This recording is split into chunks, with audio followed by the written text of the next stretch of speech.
Oui, bien-aimé Paul Ariel Malintoto, je suis serviteur de Dieu. Par sa grâce, je vis auprès de vous à travers cette petite vidéo. Aujourd'hui, je suis dans la joie parce que je suis en train de fêter mes 22 ans depuis que j'ai dit oui à Jésus.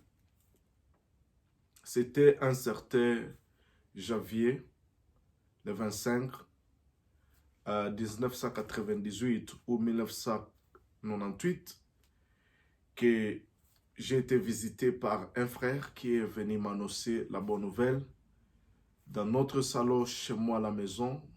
Et ce jour-là, je reçus le Seigneur Jésus comme Seigneur et Sauveur dans ma vie. Et dès ce jour-là que je reçus le Seigneur, j'ai commencé un voyage. Le voyage avec Dieu, parce que ce jour-là, Dieu est venu habiter à moi au travers son esprit. Et depuis que je l'ai reçu, il ne m'a jamais quitté. Parce qu'il est dit dans Hébreux chapitre 13, verset 5, que je ne t'abandonnerai point et je ne te délaisserai point. Et Tite chapitre 1, verset 2, dit que Dieu ne peut pas mentir. S'il a dit je ne te délaisserai point et je ne t'abandonnerai point, cela veut dire qu'il est fidèle à cette parole. Il ne m'a jamais abandonné.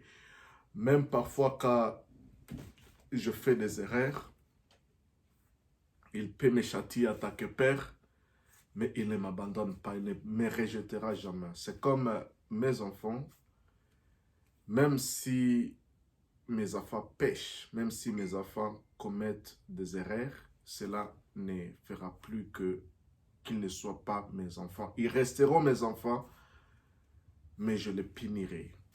C'est ça, ce que nous sommes devenus. Quand nous sommes nés, la Bible dit nous sommes nés de Dieu. Nous sommes nés de Dieu, nous devenons membres de la famille de Dieu. C'est Dieu qui nous a engendrés au travers de sa parole. Et dès ce jour-là, nous sommes devenus enfants de Dieu. La Bible dit qu'à tous ceux qui l'ont reçu, il leur a donné le pouvoir de devenir enfants de Dieu. Si tu as déjà reçu Jésus dans ta vie, tu n'as pas à dire, Seigneur, ne m'abandonne pas, ne me délaisse pas. Dieu ne t'abandonnera point, ne te délaissera point. Quand tu dis, Dieu ne m'abandonne pas, ne me délaisse pas, tu es en train de contredire la parole de Dieu parce qu'il n'y a aucun verset dans la Bible où il est écrit que Dieu nous abandonnera ou nous rejettera. Nous sommes sauvés pour l'éternité. Il peut nous punir, il peut nous châtier quand nous commettons des erreurs en tant que chrétiens, mais nous restons membres de la famille de Dieu. C'est-à-dire, depuis que j'avais reçu Jésus, jusqu'à présent, il ne m'a jamais abandonné. Et quelque chose que j'ai compris le jour où je reçus le Seigneur, je ne comprenais pas trop concernant le salut, mais je marchais avec Dieu dans les 20 ans. Et dans les 20 ans, il y a beaucoup de choses qui se sont passées. Parce que j'étais très zélé. Et il y a des choses que j'ai embrassées que je ne pouvais pas embrasser. Il y a des choses que j'ai confessées que je ne pouvais pas confesser. Il y a des choses qui m'ont arrivé. Voilà pourquoi même Paul dit ceci. Quand j'étais enfant, je passais comme un enfant. Mais quand je grandis, je ne passe plus comme un enfant. C'est-à-dire, quand nous recevons Jésus-Christ, notre Seigneur, comme Seigneur et Sauveur, nous sommes nés dans la famille de Dieu et nous sommes au premier niveau. Parce que la vie d'un homme, la vie d'une personne est composée de 3 époques, de 3 périodes différentes. Il y a 3 différentes époques. Il y a premièrement la face, il y a la jeunesse, il y a aussi la vieillesse. Alors, bien-aimés, quand nous naissons dans la famille de Dieu, nous sommes enfants. Et l'apôtre Pierre confirme cela. Il dit, je vous écris petits enfants pour vous dire que vos péchés sont pardonnés. Les petits enfants, quand nous sommes enfants, nous avons besoin de l'enseignement qui nous prouve que nos péchés sont pardonnés. Parce que quand quelqu'un est encore enfant, il se débat, il ne sait pas si réellement il est pardonné, il peut être dans la condamnation, il peut être en train de se demander est-ce que vraiment Dieu m'a déjà accepté, est-ce que vraiment par rapport à ce que j'avais fait de mal, j'avais fait de grands péchés, est-ce que vraiment Dieu m'a déjà pardonné? La Bible dit, c'est l'apôtre Paul, je vous écris petits enfants pour vous dire que vos péchés sont pardonnés. Donc, les enfants ont besoin de comprendre les paroles. Et beaucoup de chrétiens aujourd'hui, ils peuvent même faire 50 ans dans l'église, mais ils sont encore au niveau de combattre avec cette assurance que leurs péchés sont pardonnés. Bien-aimés dans le Seigneur, Dieu nous a déjà pardonné tous nos péchés, tout ce que nous avions fait, quoi qu'il en soit, il nous a pardonné au travers de Jésus. Quand nous l'avons reçu comme Seigneur, il a effacé l'acte et les ordonnances qui nous condamnaient. Nous ne sommes plus sous la condamnation. Voilà pourquoi même la Bible dit qu'il n'y a plus de condamnation pour ceux qui sont en Jésus. Bien-aimés dans le Seigneur, ce jour-là, quand nous sommes nés dans la famille de Dieu et il n'y a plus de condamnation pour nous. Ça, c'est la première étape de la vie chrétienne. Nous sommes nés dans la famille de Dieu et nous naissons comme des enfants. Étant enfants, peut-être un enfant ne connaît pas beaucoup de choses, il ne connaît pas ses droits, il ne connaît pas la volonté de son Père, la volonté de Dieu. Et il peut être dans des erreurs et nous en avons commis nombreux parce que nous ne connaissions pas la volonté de Dieu quand nous étions encore enfants. Mais quand nous grandissons, nous commençons à comprendre qu'est-ce qu'est la volonté de Dieu. Voilà pourquoi Paul dit ceci, vous devez connaître qu'est-ce qu'est la volonté de Dieu. Nous devons connaître la volonté de Dieu. Bien aimé, la volonté de Dieu, c'est dans sa parole. La volonté de Dieu, ce n'est pas un rêve que tu as eu, que non, j'ai rêvé. Voilà pourquoi j'ai compris que c'est la volonté de Dieu. Bien-aimé, oui, Dieu peut te parler au travers un rêve, il peut te parler au travers la prophétie, il peut te parler au travers la voix audible ou la voix douce, la voix basse, en esprit, à ton cœur. Dieu peut te parler au travers des circonstances, au travers des temps comme Job dit. Dieu nous parle tantôt d'une manière, tantôt d'une autre, mais nous ne prenons pas garde. Mais la volonté absolue de Dieu, c'est la parole. Tout ce que nous devons faire et tout rêve et tout voix audible que nous attendons ne doit pas contredire les Saintes Écritures. Si elles contredisent les Saintes Écritures ou la parole de Dieu qui est la volonté de Dieu, là, ce sera le diable ou c'est notre chair qui nous a inspiré ces voix-là, ces voix audibles-là, c'était la chair ou c'était le diable. Et ces rêves-là peuvent être du diable ou de ta chair. C'est toi-même, tu as rempli tes passés et comme tes passés étaient remplis, et tu perds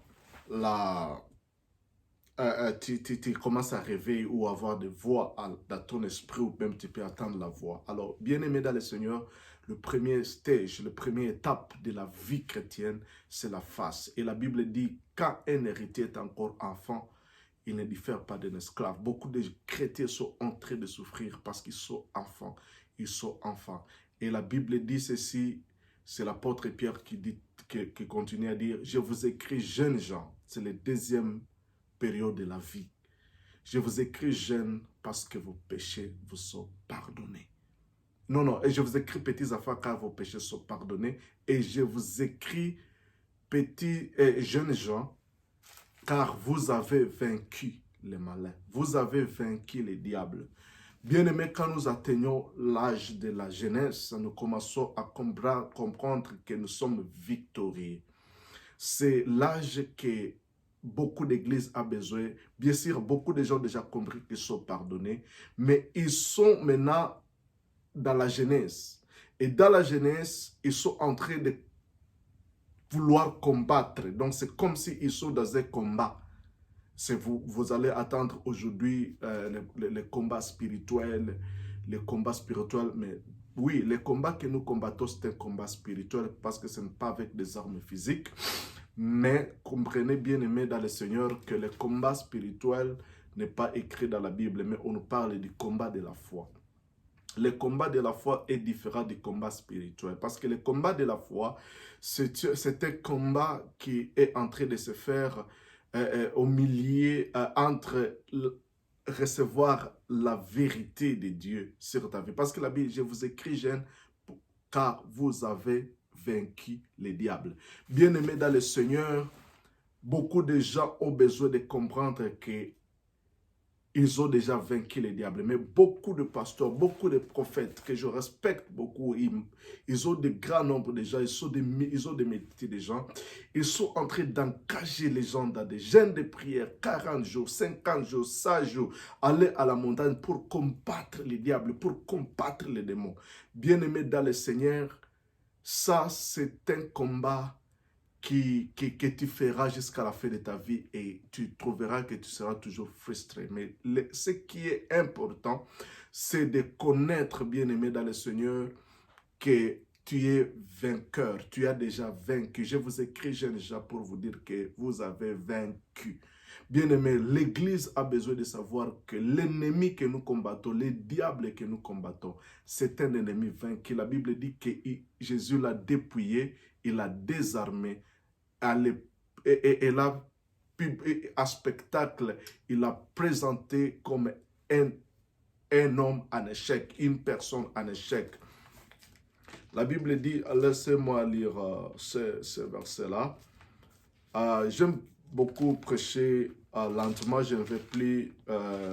J'avais l'habitude de crier quand je prêchais, mais je suis en train de m'efforcer d'apprendre à prêcher de manière...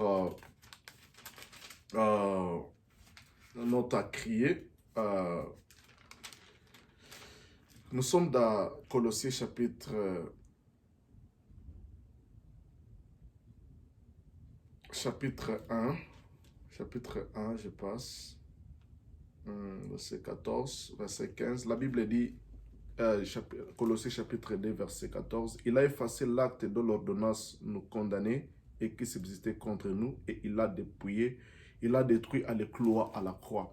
Bien-aimé dans le Seigneur, à l'âge de la jeunesse, Dieu te dit, l'acte qui t'est condamné a été cloué sur la croix. Tu es pardonné. Ça, c'est ce que tu dois comprendre. À l'âge de la face, tu dois comprendre ça. Si tu ne comprends pas ça, à l'âge de la face chrétienne, bien-aimé, ta vie chrétienne aura des difficultés. À l'âge de la jeunesse chrétienne, tu dois connaître qu'il a dépouillé les condamnations, il a dépouillé les dominations, les autorités, les a livrés publiquement spectacle à triompher d'elle par la croix. Jésus a vaincu. Jésus a fini le combat. Il a dépouillé les dominations, les autorités et les a livrés publiquement à spectacle. Donc Jésus les a bombardés, Jésus les a tabassés, Jésus les a frappés, Jésus les a détruits totalement. Et il nous a donné ce pouvoir, il nous a donné sa victoire. Voilà pourquoi il est dit, je vous écris jeunes gens, car vous avez vaincu. Il n'est pas écrit que car vous vaincrez. Non, il dit car vous avez vaincu. Les diables que nous combattons, les démons que nous combattons, la sorcellerie, les forces de votre générationnel ont été vaincus. Bien-aimés dans le Seigneur, si nous pouvons aller d'église à église, si nous pouvons prêcher dans des églises, ne prêchons pas comme s'il y a un combat. Mais nous devons donner au peuple de Dieu la conscience de la victoire. Parce que, bien-aimé, le problème, ce n'est pas que le diable n'est pas encore vaincu. Si aujourd'hui, parce que les gens te diront, mais bien-aimé, tu as dit ça, mais dans la réalité, ce n'est pas ça. Le problème, c'est quoi? C'est que nous devons avoir la conscience de cette victoire. Et laisse-moi te dire que cette conscience-là, nous recevons ça par la foi, ce n'est pas par la vie. Ce n'est pas que parce que je viens d'accepter cette vérité de la victoire que je ne verrai pas le combat ou le diable qui viendra qui m'amènera ces mensonges de circonstances. Il amènera de circonstances et de mensonges pour vouloir contredire ce qui est écrit que j'ai vaincu le diable. Il amènera des choses pour me dire que non, peut-être j'ai encore à combattre, je suis encore dans les combats, je suis encore en difficulté. Bien-aimé dans le Seigneur, tu dois adhérer à la vérité de Dieu qui est écrit que nous avons vaincu le diable. Le diable, c'est un ennemi vaincu. Et quand il t'amène des choses, c'est pour vouloir te montrer que non, je suis encore là. Je me tiens encore debout. Je peux détruire ta vie. Bien-aimé dans le Seigneur, même si les circonstances viennent, tais-toi dans la parole. Tiens-toi dans la parole. Même si tu ne vois pas directement le résultat, tiens-toi dans la parole et les circonstances, les problèmes et les choses que l'ennemi t'amène. Dis à l'ennemi, ces choses que tu m'amènes, c'est ton mensonge et je n'accepterai pas le mensonge. Je me tiendrai dans la vérité, laquelle vérité dit que c'est pas, laquelle vérité dit ceci que nous avons vaincu. Le troisième niveau de la foi, c'est la vieillesse. La Bible dit, je vous écris vieillard, car vous avez connu celui qui était de le commencement. Je vous écris vieux, car vous avez connu celui qui était de le commencement. Bien-aimés dans le Seigneur, ici, il est question de l'âge, de la maturité spirituelle, l'âge où nous connaissons, nous atteignons la connaissance de la vérité. Je vous écris vieux, car vous avez connu celui qui était dès le commencement. Bien-aimé, l'âge de la vieillesse, c'est l'âge de la connaissance. Nous devons arriver à cet âge-là de connaître la connaissance, parce que la Bible dit, si vous priez selon la volonté de Dieu, vous avez l'assurance que vous aurez ce que vous demandez. Beaucoup de gens prient en dehors de la volonté de Dieu. Ils prient en dehors de la parole. Ils prient des prières qui ne sont pas.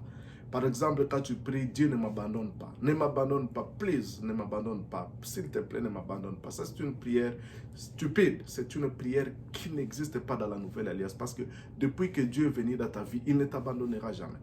Les prières comme « Seigneur, guéris-moi ». Non, Dieu t'a déjà guéri. Il suffit de déclarer à la maladie quand elle arrive, comme moi, je suis en train de sentir comme c'est la grippe qui vient, et je ne vais pas prendre même de mouchoir. Je suis en train de parler à ça, que tu es un maçon. Je suis déjà guéri de la grippe. Ma vie ne dépend pas de toi. Je te vois, mais je déclare que tu n'es pas là, tu n'existes pas. Et tu n'as pas le pouvoir de rester dans ma vie. Je déclare, et je vous assure que ça va passer. Alors, bien-aimés dans le Seigneur, les gens prient que Seigneur, guéris-moi. Non, Dieu nous a déjà guéris au travers le maîtrise de Jésus. C'est les enfants qui peuvent prier pour leur guérison.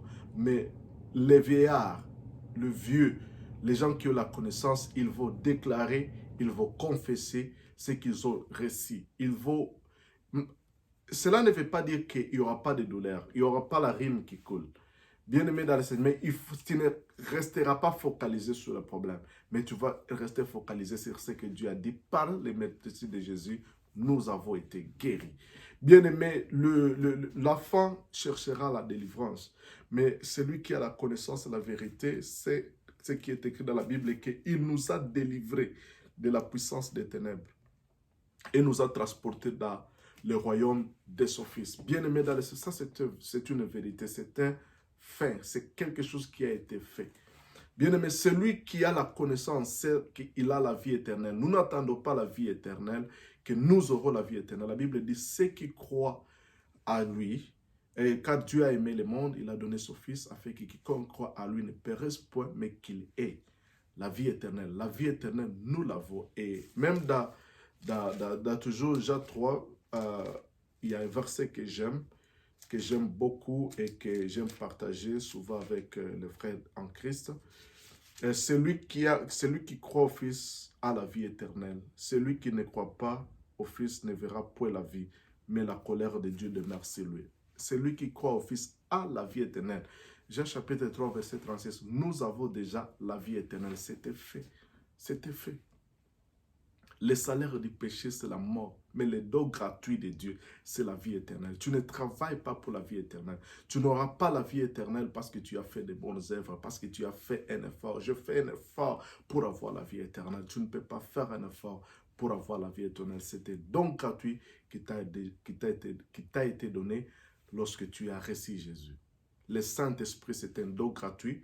Oui, tu dois continuer à être rempli du Saint-Esprit. Tu dois continuer à monter des dimensions dans le Saint-Esprit. Mais tu l'as. La Bible dit, crois au Seigneur et soyez baptisé et tu recevras les dons du Saint-Esprit. C'est un don qui t'a été donné. N'appelez pas le Saint-Esprit. Viens Saint-Esprit, viens Saint-Esprit, viens Saint-Esprit, Viens, viens et viens. Oh Saint-Esprit, descends sur nous. Oh l'Esprit, descends sur nous. Le Saint-Esprit était déjà descendu depuis la Pentecôte. Ce sont des prières que les apôtres ne pouvaient pas même prier. Parce que le Saint-Esprit est là. Le Saint-Esprit doit nous remplir. Mais le Saint-Esprit est là. Tu l'as reçu. C'est dans ton cœur. Tu as l'onction du Saint-Esprit. Dans ton cœur, là, tu as l'onction. Mais c'est parce que quand tu es né de nouveau, l'homme intérieur a été créé. C'est une nouvelle personne qui a été créée. Parce que la Bible dit que nous avons été créés en Christ. Dieu a créé l'esprit. Mais cet esprit habite encore dans un ancien corps et a une ancienne âme. Mais l'esprit qui est à toi, c'est un esprit nouveau que Dieu t'a donné. Parce que la Bible dit qu'il nous a créés. La Bible dit que ceux qui sont à Christ, ce sont des nouvelles créatures. Nous sommes des nouvelles créatures. Nous ne sommes pas des anciennes personnes. Dieu ne nous a pas réparés. Il a créé une nouvelle personne et il habite dans cette personne-là l'esprit. Mais le corps, c'est encore ce corps-là, ancien corps, et cette âme, c'est encore l'ancienne âme. Mais bien aimé dans le Seigneur, pour que le corps et l'âme puissent entrer dans la perfection, se conformer à ce qui est déjà à l'intérieur, c'est par le renouvellement de l'intelligence au travers la parole de Dieu. Et ça demande du temps. Que Dieu te bénisse. Bien aimé, ici c'est le 25, le 22e année de ma foi. Nous sommes le 25 janvier 2020. Bien-aimé dans le Seigneur, j'ai appris, je suis en train de, j'ai passé la phase, j'ai passé la jeunesse et je suis en train de m'adapter à la vieillesse. Bien-aimé, l'enfant a besoin de connaître que ses péchés sont pardonnés. Ça, c'est la première étape de la vie. Et tu peux faire là-bas 10 à 300 ans si tu ne veux pas grandir. Tu dois accepter cette vérité que tu es pardonné. Tu es pardonné et pardonné pour l'éternité. Deuxième des choses, tu dois connaître que l'ennemi que tu combats, c'est un ennemi vaincu. Ça, c'est la jeunesse. Et la vieillesse, c'est avoir la connaissance de la volonté de Dieu. Connaître Dieu dans sa parole. Et marcher par la foi. Et non pas par la vie. Vivre pour Dieu et dans l'intimatie avec Dieu. Que Dieu te bénisse. Ça, c'est mon témoignage. Que Dieu te bénisse. Amen. Bye bye.